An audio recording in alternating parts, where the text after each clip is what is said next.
Greer Garson was the Hollywood vision of the perfect wife, the perfect mother, and the perfect lady. I suppose you think I'm old-fashioned? I like men to be old-fashioned. During the 1940s, she reigned as MGM's most successful female star. From the beginning, she established the character that would endure, the supportive, self-sacrificing wife. Clem, I'm so proud of you. Audiences loved her in these roles, and MGM mogul Louis B. Mayer would tolerate little deviation. He even hesitated to let her bare her legs for a musical number in the movie Random Harvest. But the film was a huge success, and her ladylike image remained untarnished. Ms. Garson herself was philosophical. "I guess if you're going to be tight," she said, "there are worse molds in which you can be cast." Inevitably, she was tapped to play the ultimate wartime wife, Mrs. Miniver.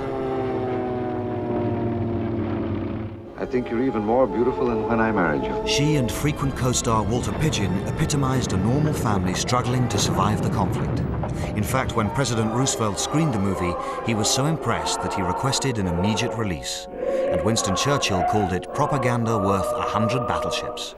Given her image, MGM was dismayed when she stated her intention to marry the actor who had played her son in Mrs. Miniver. Hello, Mother.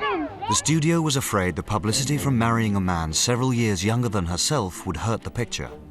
The two agreed to delay their plans until the movie had been out for some time. But in those wartime years, it seemed that nothing could hurt her career. In 7 years, she received 6 Oscar nominations and a statuette for Mrs. Miniver. But with the war's end, Hollywood was casting a new kind of movie, and Greer Garson didn't seem to fit the mold.